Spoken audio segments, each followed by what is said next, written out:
Welcome to the B2T show, where we empower Christian patriots with truth. This is Rick, your host. At the rally chant, "Who is Q?" So it'd be interesting to see if somebody's been yelling out "Who is Q?" to actual Donald Trump at the rally in, I think it's Phoenix is where he was. Yeah, Phoenix, Arizona. And so I guess I've got somebody from Arizona on as well here. So I guess you weren't able to get to the rally. It looks like that was fun. But the Democratic debate was hilarious. We'll get into that in a second. I just want to give you one highlight. This, you can see Donald Trump. "I'm on my way to see you." And look at this. This happened in the real Donald Trump rally in Phoenix. Lots of teamwork here. These men carrying a World War II veteran to his seat. Got to admit, I got a lump in my throat. Is that not cool?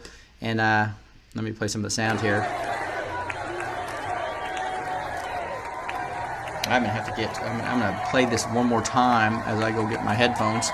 But you'll see, look at this. This guy carrying him has a shirt on. It happens to have a 17 and a "Where we go, when we go on it.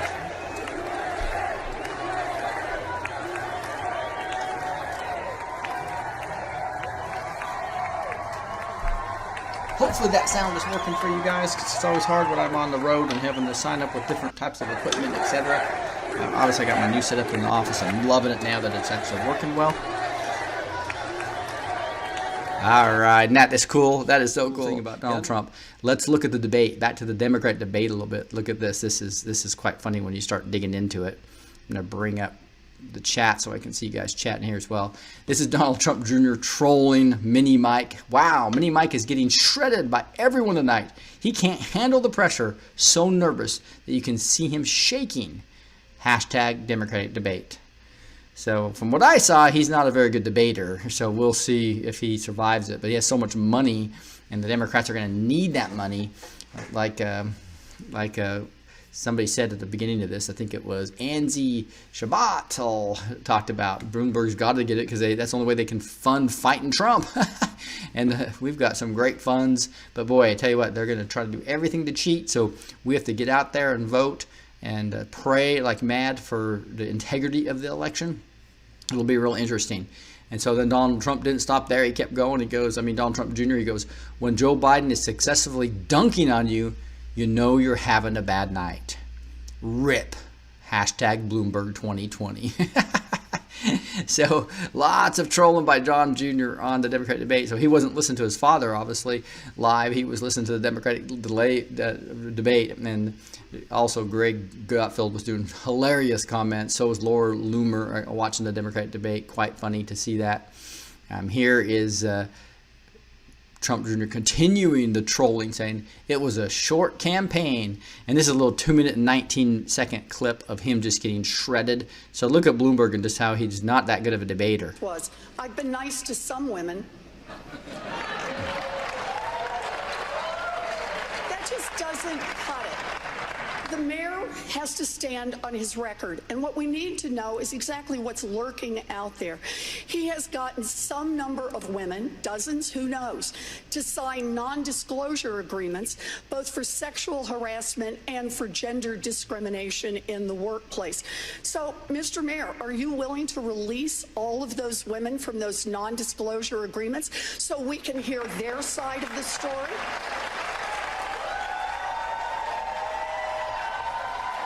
This is funny. I got to play this because this is like a great... A very few non-disclosure agreements. How many is that? Let me finish. How many is that? None of them accuse me of doing anything other than maybe they didn't like the joke I told. And let me put, there's agreements between two parties that wanted to keep it quiet, and that's up to them. They signed those agreements, and we'll live with it. So wait, when you say it is up to, I just want to be clear. Some is how many? And when you say they signed them and they wanted them, if they wish now to speak out and tell their side of the story about what it is they allege, that's now okay with you? You're releasing them on television tonight? Senator? No. Is that right? Senator, the company and somebody else, in this case, a man or a woman, or could be more than that, they decided when they made an agreement that they wanted to keep it quiet for everybody's interest.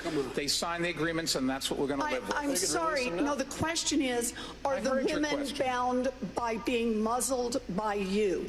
And you could release them from that immediately, because understand, this is not just a question of the mayor's character. This is also a question about electability. We are not going to beat Donald Trump with a man who has who knows how many non-disclosure agreements and the drip, drip, drip of stories of women saying they have been harassed. There you go. So that was a takedown by Warren on Don Jr.'s basically. It was a short campaign. Rip. So pretty funny to see how that is all handled. Here's somebody else. This guy says on Twitter, just continue to pile on. Bloomberg says Bloomberg paid $500 million plus to be degraded by 5 people simultaneously. Look, I'm not judging. America coming together, the uniting started to happen within obviously a 5% or 94% Republicans supporting Trump, and the movement of walk away happening, the Brexit movement. So there's a huge unification of this country happening right before the eyes as they lie about how big the other movement is, the progressive movement. And they have to cheat with the illegal aliens, etc. Once we get the voter ID in place, once we get true border security going, and we get President Trump reelected, the unification of this country is going to happen, just like Mr. Mark Taylor has talked about. And by the way, don't forget, I'm off tomorrow night, but Friday we're going to have Amanda Grace on this show, and she's going to be talking about really the China prophecy she had and what's happening there, and her take on this whole coronavirus and what we need to do to prepare. So don't miss Amanda Grace. Gene thinks she's one of the only 7 true prophets on this earth, along with Mark Taylor. So make sure you don't miss Friday night. Probably be around 5:30 Central Time. Here's Trump going, wow, look at all these people at the rally.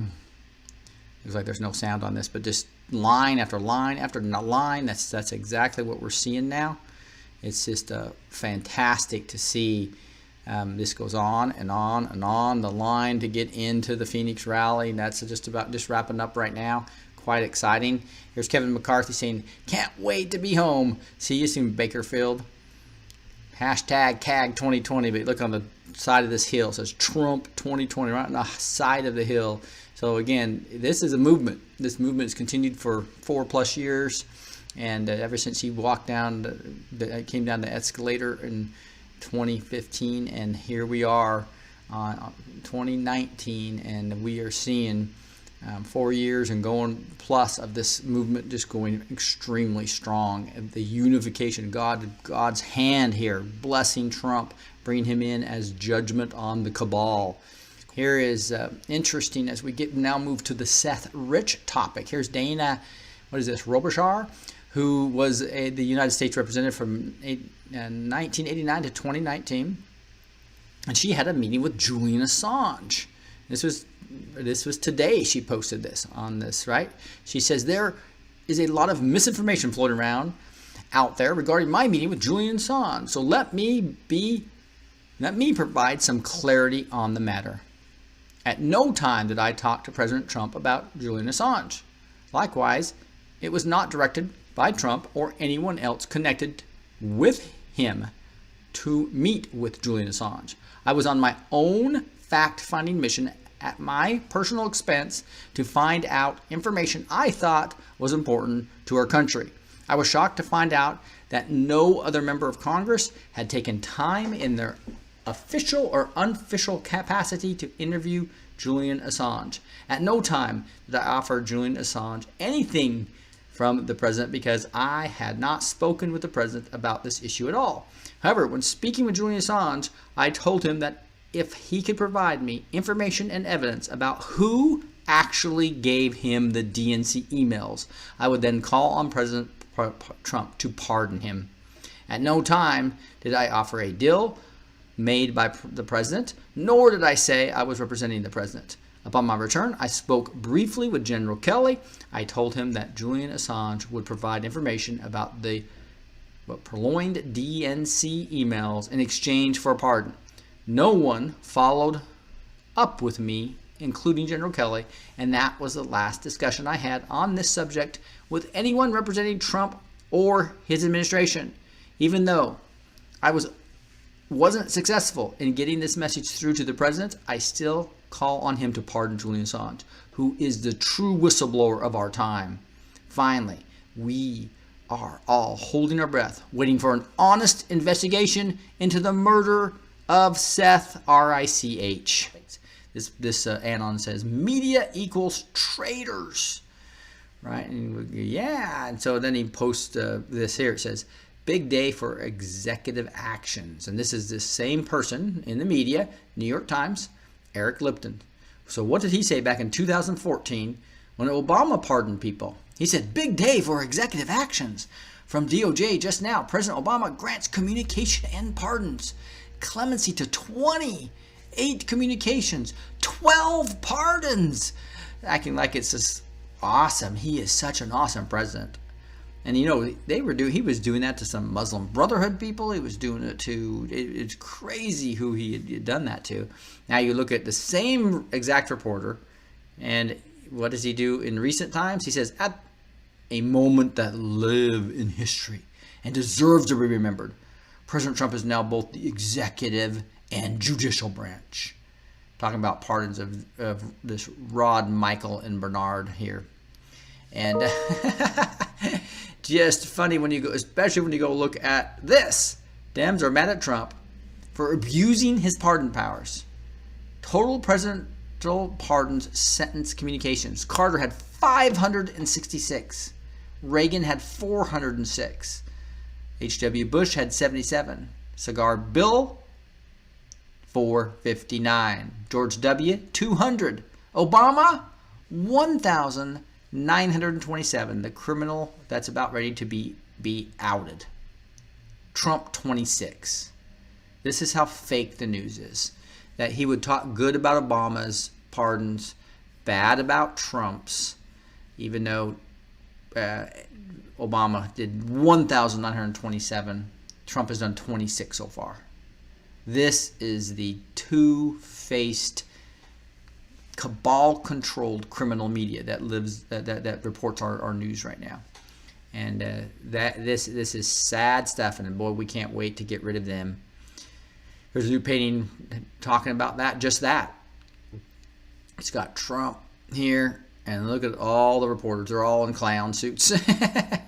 It's the clowns. It's the enemy of the people right here. Enemy of the people. They listen to Trump. Trump tells the truth. And then they go report fake news. Every 94% negative media continues. Ask the Q, somebody says. That's right, EOT Dave. Hopefully somebody will ask the Q soon. Here's another example of this Chesley Handler being an idiot. While our president exonerates criminals and releases them from jail, notice what color they all are? And what he didn't realize is that here's a picture of Angela Stanton King and Crystal Munoz and Alice Johnson and Tyneese Nicole Hall, all African Americans, when she was trying to insinuate that they were all white, which was not the case. So Chesley Handler showing she is just an anti-Trump derangement syndrome. You just listened to the Blessed to Teach show. You're now empowered with the truth.